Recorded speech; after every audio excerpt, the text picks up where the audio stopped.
அயனார் துணையில அடுத்து நடக்க போதுன்னு வாங்க பார்க்கலாம். காலையில வானதி காலேஜுக்கு கிளம்பிக்கிட்டு இருக்காங்க.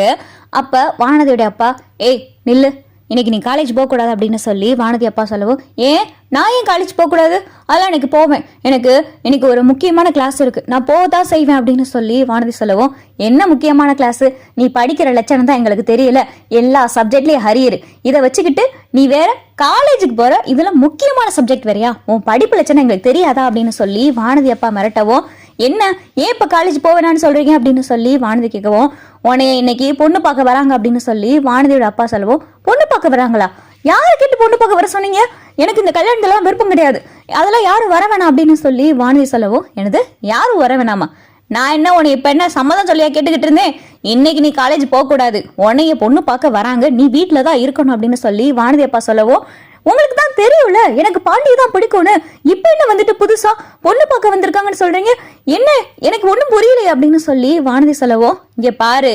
அது ஒரு கேவலமான குடும்பம், ஊருக்குள்ள விசாரிச்சு பார்த்தேன்னா தெரியும் அது என்ன குடும்பம்னு, உனக்கு அந்த மெக்கானிக்கரெல்லாம் செட் ஆக மாட்டான், நான் ஒரு நல்ல பையனா பார்த்து வச்சிருக்கேன், அவங்க இன்னைக்கு பொண்ணு பார்க்க வராங்க, ஒழுங்க மரியாதையா உள்ள போயிரு, பேசிக்கிட்டு இருக்கேன், அடுத்து கை நீட்ட வச்சிடாத அப்படின்னு சொல்லி வானதி அப்பா சொல்லவும், நான் தான் உங்ககிட்ட ஏற்கனவே சொல்லியிருக்கேன்ல, எனக்கு பாண்டியை தான் பிடிச்சிருக்கு, நான் கல்யாணம் பண்ணா பாண்டியை தான் பண்ணுவேன், எனக்கு இந்த கல்யாணத்தால விருப்பம் கிடையாது அப்படின்னு சொல்லி வானதி பேசிக்கிட்டே இருக்கையில இங்க வானதியோட அண்ணே, ஏய் என்ன ரொம்ப ஓவரா பேசிக்கிட்டு இருக்க, நானும் பொம்பளை பிள்ளை மேல கை வைக்க கூடாதுன்னு பார்த்தா கை வைக்க விட்டுருவ போலயே, ஒழுங்கு மரியாதை உள்ள போயிரு, பொண்ணு பார்க்க வராங்க, நாங்க சொல்றத கேட்டு மண்டைய ஆட்டி அவனுக்கு தாலியை கட்டிட்டு இங்க இருந்து கிளம்புற வழியை மட்டும்தான் பார்க்கணும், அந்த மெக்கானிக்காரனை பிடிச்சிருக்கு, அவனை தான் கல்யாணம் பண்ணுவேன்னு வை, அவனை மொத்தமா உரு தெரியாம அழிச்சிருவேன் அப்படின்னு சொல்லி வானதியோட அண்ணன் மிரட்டவோ, இங்க வானதிக்கு என்ன பண்றதுன்னே தெரியல, உள்ள போய் உட்காந்து அழுக ஆரம்பிச்சுறாங்க. வானதியை பொண்ணு பாக்குறதுக்கு மாப்பிள்ளை வீட்டுல இருந்து ஆளும் வராங்க. ஏய் கிளம்புடி அப்படின்னு சொல்லி அவங்க அம்மா சொல்லவும், என்னால அதெல்லாம் முடியாது, நான் அதெல்லாம் எதுவும் கிளம்ப மாட்டேன் அப்படின்னு சொல்லிட்டு இங்க வானதி அடம்பிடிச்சு உட்காரவும், இங்க பாரு, ஒழுங்கா சொல்றத கேட்டு நல்ல பிள்ளையாட்ட நடந்துக்கிட்டேன்னா உனக்கு நல்லது, அந்த பையனுக்கும் நல்லது, நீ ஏதாவது இப்படி திமிரு பிடிச்சு பண்ணிக்கிட்டு இருந்தேன்னு வையி, அந்த பையனை உங்க அப்பாவும் உங்க அண்ணனும் சேர்ந்து ஏதாவது பண்ணிருவாங்க, அந்த பையன் உசுரோட இருக்கணும்னு நீ நினைச்சேன்னா ஒழுங்கு அந்த பட்டு புடவை நகையெல்லாம் எடுத்து போட்டு வெளியே வந்து நில்லு அப்படின்னு சொல்லி வானதி அம்மா சொல்லவும், வானதி யோசிச்சு பார்த்துட்டு சேலையெல்லாம் கட்டிட்டு நகையெல்லாம் எடுத்து போட்டு கையில பார்த்தா காஃபி டம்ளரோட வந்து நிக்கிறாங்க. பொண்ணை பார்த்துட்டு எங்க மாப்பிள்ளை வீட்டுல எல்லாருக்கும் பிடிச்சிருக்கு, பொண்ணை பார்த்ததுமே மாப்பிள்ளைக்கு ரொம்ப பிடிச்சிருக்கு, எங்களுக்கு பொண்ணை பிடிச்சிருக்கு, உனக்கு என் பையனை பிடிச்சிருக்காமா அப்படின்னு சொல்லிட்டு மாப்பிள்ளையோட அம்மா அப்பா கேட்கவும், வானதி பார்த்தா எதுவுமே பேசாம அமைதியா நிக்கிறாங்க. அதெல்லாம் எங்க பொண்ணு நாங்க என்ன சொன்னாலும் சம்மதிப்பா, அதனால நீங்க அவகிட்டலாம் ஒன்றும் கேட்கணும்னு அவசியம் இல்லை, அவ இவ்வளவு தூரம் அமைதியா இருக்கும்போதே உங்களுக்கு தெரிய வேணாம் என் பொண்ணுக்கு உங்க பையனை பிடிச்சிருக்கு அப்படின்னு சொல்லிட்டு இங்க வானதியோட அம்மா அப்பா சொல்லவும், வானதி பார்த்தா அழுதுகிட்டு உள்ள போயிடறாங்க. சரி அடுத்து என்னன்னு சொல்லி பேசிக்கிறோம் அப்படின்னு சொல்லி வானதியோட அம்மா அப்பாவும் மாப்பிள்ளையோட அம்மா அப்பாவும் அடுத்து நிச்சயதார்த்தம் கல்யாணத்துக்கு நாளெல்லாம் குறிச்சுக்கிட்டு இருக்காங்க. இங்க வானதி பார்த்தா உள்ள உட்காந்து அழுதுகிட்டே இருக்காங்க. என்ன பண்றது, ஒரேதான் இங்கிருந்து ஓடி போயிடுவோமா, இங்கிருந்து ஓடி போய் பாண்டி வீட்டுக்கு போய் நடந்த உண்மையெல்லாம் சொல்லி பாண்டியை கல்யாணம் பண்ணிக்கிறோமா, பாண்டியை ரிஜிஸ்டர் மேரேஜ் பண்ணிக்கிறோமா அப்படின்னு சொல்லிட்டு வானதி பார்த்தா யோசிச்சுக்கிட்டு இருக்காங்க. இங்க மாப்பிள்ளை வீட்டுல வந்து நிச்சயதார்த்தத்துக்கு நாளெல்லாம் குறிச்சிட்டு அவங்களும் கிளம்பி போயிடறாங்க. இங்க பாரு, அடுத்த வாரம் உனக்கு நிச்சயதார்த்தம், அதுக்கு அடுத்த வாரம் உனக்கு கல்யாணம், இன்னும் 2 வாரம் தான் நீ இந்த வீட்டுல இருக்க போற அப்படின்னு சொல்லிட்டு வானதியோட அண்ணன் சொல்லவும், என்னது அடுத்த வாரம் நிச்சயதார்த்தமா, எதுக்கு எதுக்கு இவ்வளவு அவசரம் அப்படின்னு சொல்லிட்டு வானதி கேட்கவும், நீ அவன் கூட ஓடி போயிட்டேனா, இங்க பாரு, நீ இந்த வீட்டுக்குள்ள இல்லாம எங்கேயாவது போய் அவன் கூட ஏதாவது சல்லித்தனமா ஏதாவது வேலை பார்க்கன்னு நினைச்சேன்னு வை, உன்னே ஒண்ணும் பண்ண மாட்டேன், அவனோட குடும்பத்தோட வச்சு மொத்தமா எரிச்சிருவேன் அப்படின்னு சொல்லி இங்க வானதியோட அண்ணன் சொல்லவும், பண்ணுவ அத்தட்டிக்கும் அவங்க கை என்ன பூவா பறிச்சுக்கிட்டு இருக்கோம்,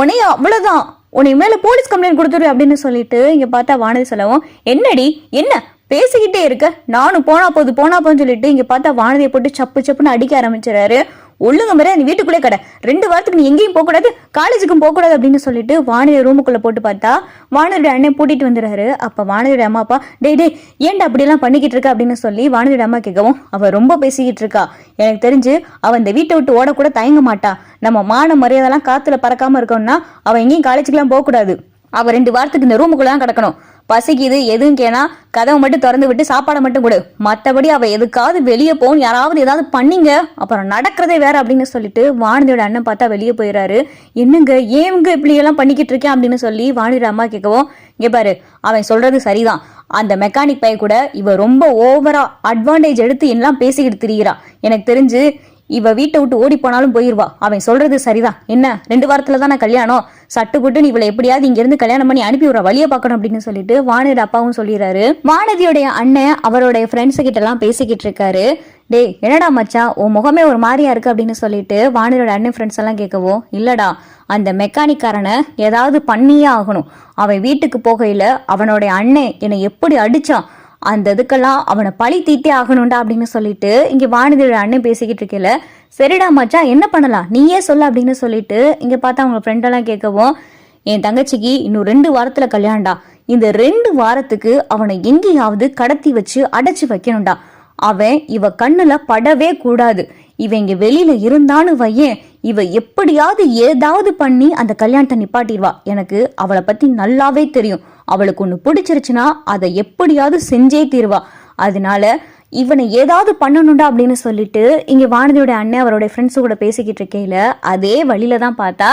இங்க பாண்டி பைக்ல வந்துகிட்டு இருக்காரு. பாண்டி பார்த்தா வானதியோட அண்ணனே பார்த்துட்டு போகவும், டேய் அவன் தான்டா அந்த மெக்கானிக்காரன் அவன் தான் அப்படின்னு சொல்லிட்டு வானதியோட அண்ணன் கையை காட்டவும், சரி மச்சான் இவனை இப்படியே ஃபாலோ பண்ணியே போவோம், நைட் நேரம் வேற, என்ன வேலை முடிஞ்சு வீட்டுக்கு தானே போய்கிட்டு இருக்கான், இவனை போற வழியில தூக்கிட்டா போச்சு அப்படின்னு சொல்லிட்டு இங்க 2-3 ஆட்டோ பைக்ல எல்லாம் பார்த்தா பாண்டிய வானதியோட அண்ணன் ஃபாலோ பண்ணிக்கிட்டே போறாங்க. வானதியோட அண்ணன் ஃபாலோ பண்ணி வரத இங்க பாண்டி பாத்துறாரு. இவன் எதுக்கு நம்மள ஃபாலோ பண்ணி வரான் அப்படின்னு சொல்லிட்டு வண்டியை ரொம்ப ஸ்பீடா ஓட்டுறாரு. இருந்தாலும் பார்த்தா வானதியோட அண்ணன் ஃபாலோ பண்ணிட்டே வரவும், சரி இது சரிப்பட்டு வராது அப்படின்னு சொல்லி பைக்கை பார்த்தா நிப்பாட்டி பாண்டி இறங்கி கேக்குறாரு, ஏய் எதுக்கு இப்போ நீ ஃபாலோ பண்ணிட்டு வர அப்படின்னு சொல்லி பாண்டி கேட்கவும், ஆமாடா உன்னை ஃபாலோ பண்ணிட்டு தான் நாங்கள் வந்தோம் அப்படின்னு சொல்லிட்டு வானதியோட அண்ணன் சொல்லவும், அதான்டா என்னை எதுக்கு ஃபாலோ பண்ணிட்டு வந்த அப்படின்னு சொல்லிட்டு பாண்டி கேட்கவும், இங்கே பாருடா என் தங்கச்சிக்கு இன்னும் 2 வாரத்தில் கல்யாணம், ஒழுங்கு மரியாதா அவ பக்கம் கூட நீ எட்டி பார்க்கவே கூடாது, அவ உனக்கு ஒருவேளை ஃபோன் பண்ணாலும் நீ அந்த ஃபோனை பேசக்கூடாது, அவ வீட்டை விட்டு ஓடி வந்தான்னு வையி நீ அவளை கல்யாணமும் பண்ணிக்கிற கூடாது அப்படின்னு சொல்லிட்டு பாண்டி சொல்லவும், டேய் அதெல்லாம் சொல்றதுக்கு நீ யாருடா, எனக்கு அவளை பிடிச்சிருக்கு அவளுக்கு என்னைய பிடிச்சிருக்கு, இதுல நீ யாருடா அப்படின்னு சொல்லி பாண்டி பேசவும், டேய் நான் தான் சொன்னேன்ல இந்த மெக்கானிக்காரன் ஒரு ஏடா குடம் பிடிச்சவனு, டேய் தூக்குங்கடா அவன் அப்படின்னு சொல்லிட்டு இங்க பார்த்தா பாண்டிய 4-5 பேர் கை காலெல்லாம் கட்டி ஆட்டோல ஏத்திடுறாங்க. ஆட்டோல ஏத்திட்டு போய் ஒரு பழைய குடோன் மாதிரி இருக்கு, அங்கே கொண்டு போய் பாண்டிய பார்த்தா ஒரு சேர்ல உட்கார வச்சு அடைச்சு போட்டு உட்கார வச்சுறானுங்க. டேய் என்ன ஏன்டா அப்படி கடத்திட்டு வந்தீங்க அப்படின்னு சொல்லிட்டு பாண்டி கேட்கவும், இங்க பாருடா என் தங்கச்சி கல்யாணம் நல்லபடியா நடந்து முடியணும்னா 2 வாரத்துக்கு நீ இங்கதான்டா இருக்கணும்,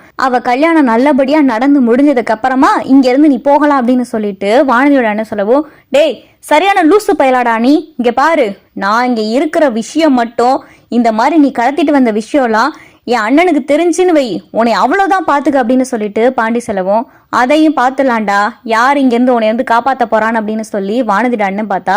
பாண்டியை கடத்தி வச்சு மிரட்ட ஆரம்பிக்கிறாரு.